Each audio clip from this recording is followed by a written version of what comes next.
wanted to take this opportunity to make a video that I typically don't make, and as you can see, I've got like professional lighting and everything, so this should look pretty clear. First thing that I'm going to do is I'm going to start a new battle incubator. My Wi-Fi or internet actually is pretty spotty here, although I don't know why. I've been having a lot of problems with full bars, but not getting service on the game for some reason. Iguanodon is pretty nice. Rumor has it it's coming out with a hybrid sometime. So maybe start stockpiling on that. And then Gorgosaurus, I've got quite a bit of that, although as I'm finding out, you can never have too much of anything. What I'm going to do is just play some battles. I'm going to level up my Triostronics, level 22. Not really sure what I beat at 22 that I didn't beat at 21, but Triostronics is really good. I'm pretty cautious about leveling up dinosaurs. As you can see, I still haven't leveled up my Stegosaurus. On the fence about that one as well. But here's the strike team that I'm going to run with, and I'm just going to commentate some of a couple of battles, so that when I make my misplays, at least you guys will have an idea of what it is that's going through my head and what I'm thinking while making the plays that I make, because I do know that I make a lot of errors. But there's a strike team. I've got Dracorex Gen 2, I've got Indominus Rex, which I feel like I could let go of. I just don't know what I would put in its place. I've got Spinojasuchus. Is okay. I'm not great with bleeders. I don't know the strats for using that, so I'm not great with it. Stegosaurus I still think is a very good dinosaur. Indominus Rex, as you saw, I failed miserably in my chance to get it up to 25. Triostronics I just leveled up. My Allocinosaurus, I'm working on Thor, the new unique. And then Diloranosaurus that I'm trying to get up to level 20 so that I can make, what is it, Dilokyrus, the unique. Those uniques take forever, and I've mentioned it I think before, but it's really disheartening when you feel like you've made a lot of progress and then you start putting the math together of what it's going to take to get a unique dinosaur, and you find out what exactly it's going to take and just how far you really are, and it's just like, really? Anyway, let's see what hand I get dealt here in this first battle. Not a bad one. I'm actually going to start with my Indominus Rex. Indominus Rex is a pretty good opener. I'm just going to go Cloak. I don't like relying on dodging in order to win, but now what's going to happen here is I feel like I should swap out, because that's a terrible matchup. Having used my Cloak, if I didn't use my Cloak, it would have been fine, but since I had already used my Cloak, it was a terrible matchup for me. So I put in my Spinojasuchus, which now I'm going to be able to put the bleed onto the Stragodistis, and we're going to have a swap fest. And actually this is going to work out in my benefit right here, because my opponent doesn't know that I have Dracorex Gen 2 that's going to come in and just bam on top of this Monomimus. And I hate Monomimus with a passion. In fact, it's my most hated dinosaur in this game, and I will pretty much ruin whatever I'm doing to get it off the board. I've had that thing dodge ridiculous amount of times on me. I want to say the record is like 8 in one game, and there's nothing you can do. So now I'm kind of stuck with, what do I want to do here? That's gonna hit for a metric ton, and I think I would rather lose my Indominus Rex than I would my, imagine that, I'd rather lose a legendary than I would a common. But do I just go for the damage and risk getting knocked out? Yeah, I'm just gonna go for the damage. I'm just gonna take the damage that's on the board. Hopefully I don't get crit here. I did, but I survived.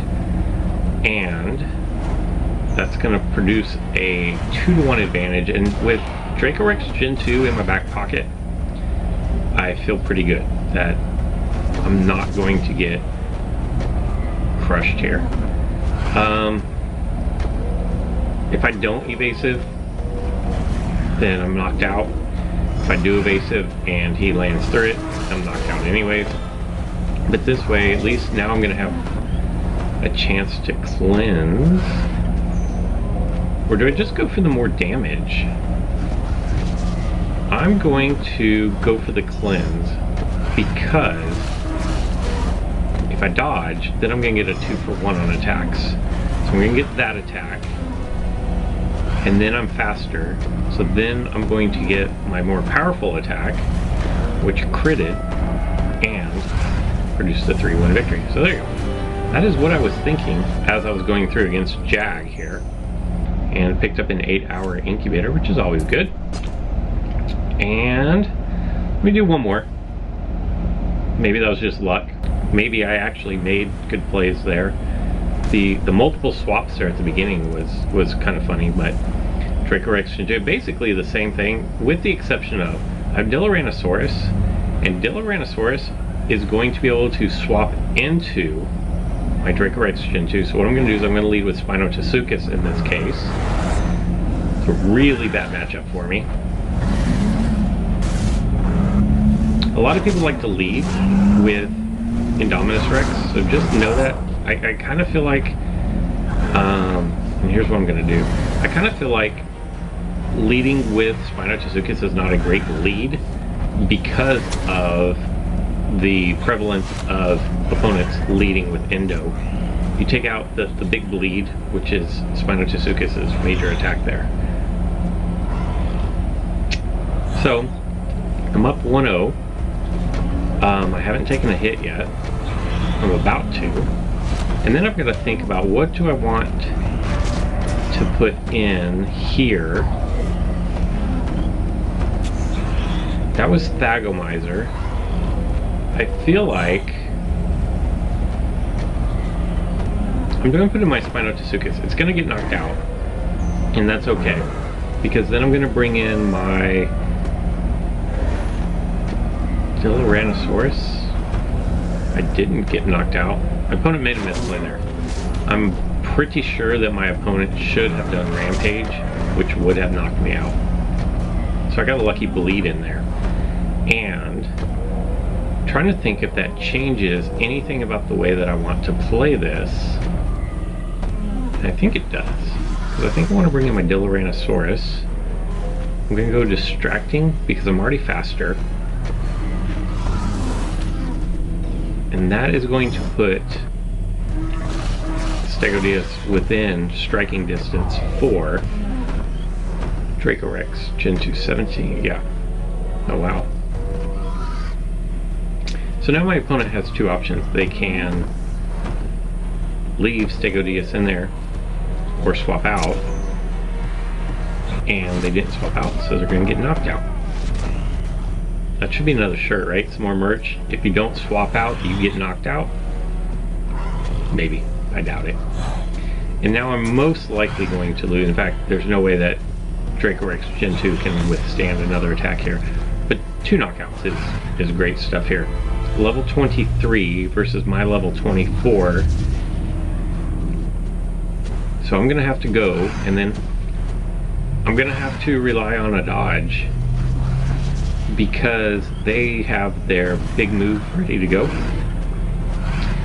So if they crit through, ooh, and they went evasive stance. That was an interesting play. I thought my opponent probably should have tried to hit through with the defense shattering rampage like they're doing here, and gone for the attack.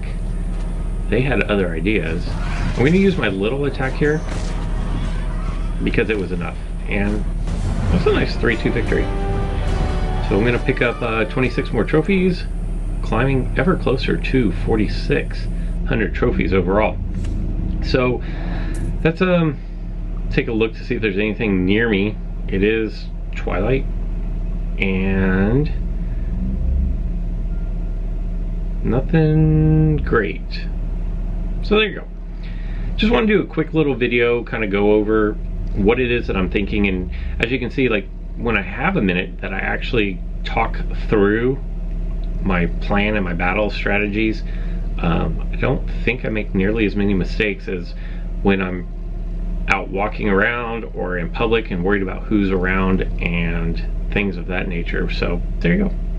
I hope you guys enjoyed this. I hope you guys were able to learn something from this, and maybe I changed your opinion that I'm not the worst battler in Jurassic World Alive, that there's actually other elements about what I'm doing that cause me not to make the best decision all the time. Anyway, hope you guys are having a good one, and until next time.